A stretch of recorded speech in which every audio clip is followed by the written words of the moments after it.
And Anna Crowder's joined me in the studio. Afternoon, Anna. Good afternoon. Lovely to meet you. Now, just tell me a little bit about Excelr8. It says here you're director of Excelr8 Learning, and that's the company, I presume. Yes. And you're a teacher by trade with a lot of experience. Is that yes, it? with lots of experience, over 30 years now. Wow. Yes, my husband and I started the company about 7 years ago, so we're fairly well established in Cambridge now. We have 3 centres. The first one was at Hardwick. We also have one, our latest one was started up last September in Sawston, and then the one that I work in principally is at Milton. So we take students from 5 to 16 and we teach generally maths and English because that's what most parents want to have their children succeeding in. Now, Anna, I've got to take you to task over one thing. You said that you teach children maths and English and yet you misspell Excelr8 in the name of your company. Now, explain yourself. Well, this is what we call a play on words, I guess. Yeah. Excelr8, it has to be to do with excelling, isn't it? Yes. E-X-C-E-L. And then we like the 8 in there, R8, learning. And it just seemed to go together because we were hoping that whoever comes to us will excel in their schoolwork. And of course, that's kind of tech speak, as the youngsters would call it. And they could probably relate to that as well, wouldn't they? There's a connection there. That's what we were thinking of when we devised the name about 7 years ago. OK, I'll let you off this time. I'll just let you off this time, Anna. Now, tell me about this campaign, this competition to encourage youngsters to write. Now, you've done this over a number of years, haven't you? Yes, we have. 5 years now we've been going with the writing competition. The general idea is to involve youngsters in writing to excel, really, because the most questions, the most important things for parents, it seems, is to have their children succeed in maths and in writing. Those are the areas that most parents ask about. So a few years ago we started to devise our own programme, in fact, for writing, to help children to be a little bit more creative or to give them strategies to improve their creative writing. And then just recently we've also devised a system which will cover non-fiction writing, the kinds of things that you have to do as you go through life, writing letters, perhaps writing reports, that kind of thing. That's a system that we have devised generally through my experience of teaching English for over 30 years, as I said. So let's talk a little bit about that experience and how you encourage the youngsters to write. I'm guessing, I'm thinking of a stereotypical image here, Anna, of youngsters either on their phones in front of computers, that kind of thing. So how do you drag them away to write, or do they write on the computer? Is that part of the hook? It certainly is, yes.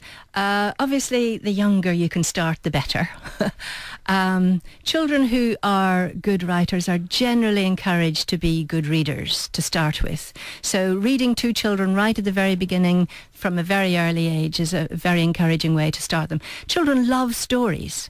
And so before you know what's happening, really, they're starting to create stories, or they're telling you to put so-and-so into a story for them, and you start creating the stories, and then you're doing a joint effort. And it's not a huge step after that to go from telling the stories to actually starting to write them down. But children do get stuck on ideas, and so we use particular techniques. You've probably heard of mind mapping. Tony Bazan brought in some years ago. We use that technique to start off thinking about ideas. We use pictures a great deal. It's a really good stimulus. Parents can do this, when they're reading with a book at home, that sort of thing. Or any pictures out of magazines, newspapers, etc. These are all useful techniques that we want to try and encourage parents to get involved in with their children at home. Okay, and talking of involving the parents, you're also encouraging the parents by having is it special sessions for them as well? Yes, absolutely. We're running a parent workshop in Cambridge Central Library on Saturday the 15th of June this year. 11 o'clock at the Central Library, so hopefully there'll be plenty of people who want to come to that. The general idea is to set parents up with some techniques that they can use to get children started.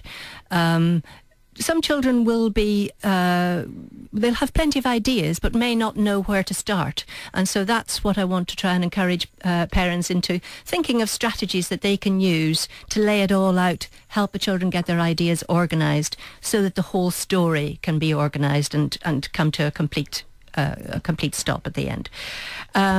So we're doing that in support of the Red Balloon Learner Centre in Cambridge. We have decided that we're happy to do this free, but we thought that we would charge a donation of £5, which we want to then give to the Red Balloon. They're very much in favour of this. They need as many funds as they can get, I think, for their work. And so that's what we have decided to do. Now, in conjunction with that, in parallel, I suppose, we've also linked with a leading coffee shop group, a national group, and is this Costa Coffee? Is it?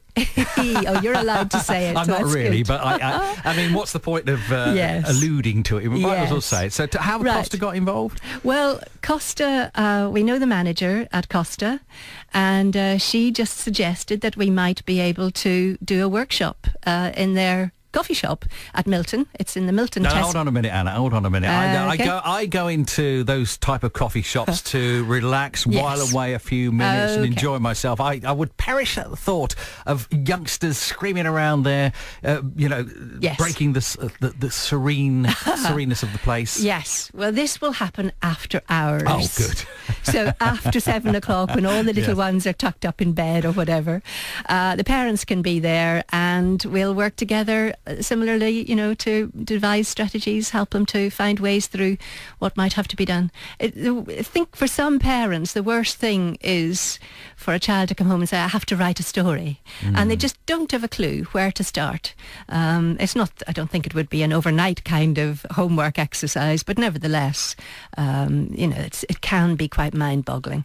So that's the kind of thing that we really want to try to do. And as I said, it's for a very good cause, with Red Balloon being supported by it. Okay, so just give me a few details about that, Anna, if you would. So I come along to this coffee shop after closing hours there. Yeah. You're going to give me the basics of coming up with a good story. Presumably, well, I might as well ask you the question now. What makes a good story? Well, you're looking for originality as much as possible, of course. You want it to be a complete story. You're probably going to find that it starts with some kind of dramatic opening. There will be at least one main character. There may be 2 or 3, but that character has to usually face some kind of challenge through a story. Oh, right. It could be something happening with one of the other characters, or it could be something just happening to that one person that they have to try and get through. For the competition, for example, we have seen so many hundreds of stories, and the ones that stand out are usually the ones where something dramatic is happening. There is a beginning, middle and end. We're always talking about that. And then usually it will be expressed in the kind of language that will appeal to a fairly wide audience. For our competition, if I bring it back to that for the moment, we're looking for very good stories. The punctuation and grammar, etc., are obviously important, but really it's the storyline that will be the most important element of the competition. Okay, so I understand all of that. Don't they say there's a book inside every one of us? Yes, not necessarily a good one, I guess, but would you agree with that? I would agree with it, but then of course they do say that if you think you've got ideas for a story from your own life, the best idea is to write it all down as quickly as you possibly can and then hide it away in a drawer and don't touch it, and then move on to something else. Okay. Rather than just using your personal experience. Right, so just talk me through the next stage. So we've been along to your training sessions, if I can use that phrase, your initiation sessions at the coffee shops there. So how do I, as a parent, instill good writing techniques into my child? It's a very slow process. The whole process of writing it takes a huge amount of energy from a child. If you think about every element of it, getting the story devised is just one little part. Structuring it, vitally important. Finding the vocabulary that you're going to try to bring into the story, and always bearing in mind that you want to stretch yourself in vocabulary, get away from words like said and get, and there's me using get. but as an illustration. As an illustration, yes. Trying to find vocabulary that will be a little bit more stimulating, adding adjectives, adverbs, all those kinds of things. And one crucial element, I think, that helps a story along is is dialogue. I often tell children to start with dialogue. Get the conversation going right at the beginning because it draws the reader in. You've got to engage your reader, asking questions in the reader's mind.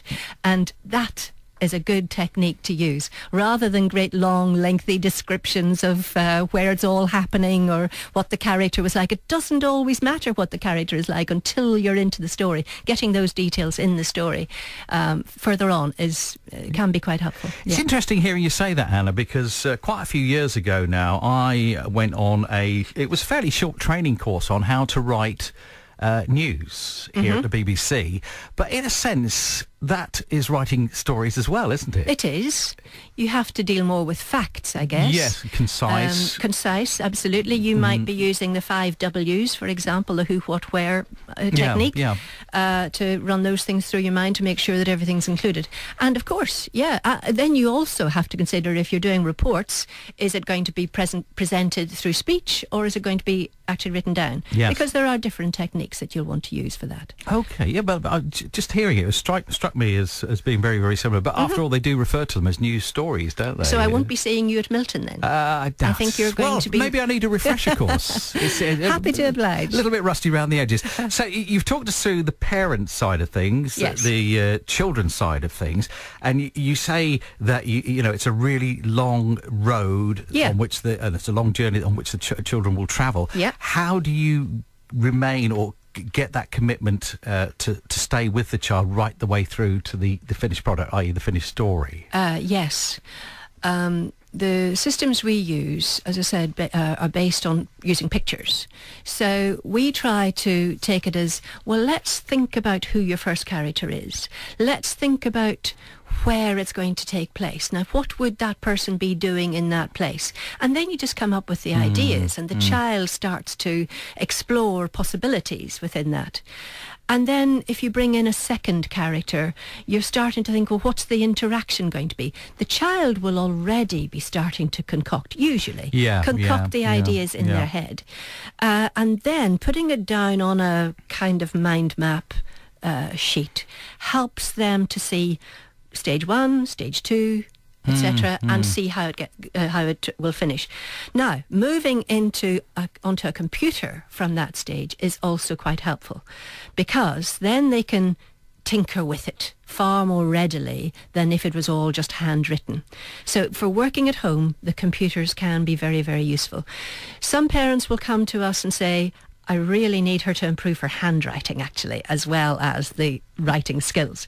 So sometimes we actually say, well, you're going to write this one, and then we'll do a second draft on the computer, and then you can play around with the ideas behind it a little bit more in that way. Yeah, I'm just trying to think of the little story that I used to concoct for my little daughter. I used to trying to get her to sleep more than anything. Of course. And I used to come up with this story which could go on as long as needs be about we discovered that our pet dog was missing, and so Daddy and Layla went out searching for the dog, and they went down to see the policeman who hadn't seen it, but the policeman says, well, let's go and see the farm and see, and it just went right like that. And then in the end, everybody's so exhausted, they say, let's go to the pub for a drink.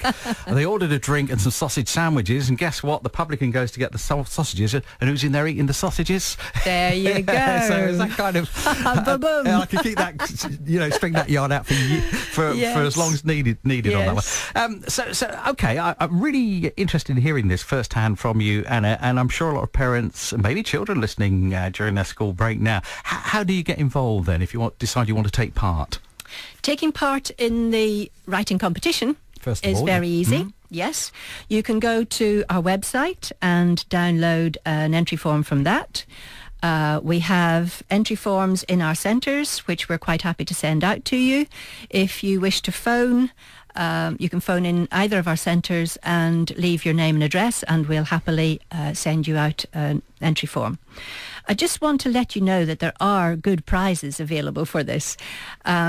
There are mountain bikes available, 3 mountain bikes for children. So you've got the kids' interest already now, exactly. haven't you? Yeah. And even better, well, maybe better, for runners-up, we also have Go Ape Adventure Days. What's that? Ticket. Go Ape at Elvedon, isn't it? No. I've forgotten the name of the place. Well, is it a park? It's at a park, yes, at Thetford. That's right, oh, yes, yes. Go Ape, I couldn't remember the name there.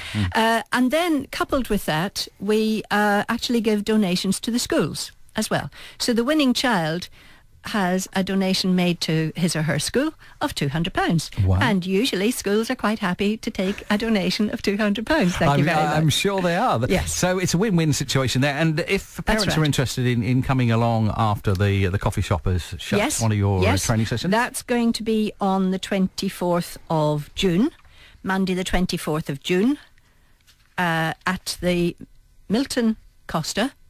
After 7 o'clock, as I said, when the Costa has closed, but the shop is still open. So you can come to the centre there. And this is by the large supermarket, That's by that very large supermarket, yes. Not a million miles from where we're sat at this very moment. So the learning side, I'm just trying to think of the best way to say this. It's Excelr8Learning.co.uk, isn't it, your website? Absolutely. But we've That's got this slight misspelling of it, haven't we? So do you want to EXCELR digit 8 learning.co.uk. Oh, explained so beautifully. Thank you very much for coming in, and perhaps you'll come in with an update and let us know about the stories. I know you want to add one other thing. Yeah, we run Facebook competitions all the time, and that's a very good way of finding out various bits and pieces that are going on with us. One of the things that we've got on at the moment is to win a family lunch in India House restaurant. All you have to do is say, what is your child's favourite thing about maths? So switching completely from the language English side of things. Yes, exactly. Go to the Facebook page as well if you want to add something on that. I think I've covered. Okay. Well, Anna, thank you very much. Pleasure to meet you, and thanks for coming in.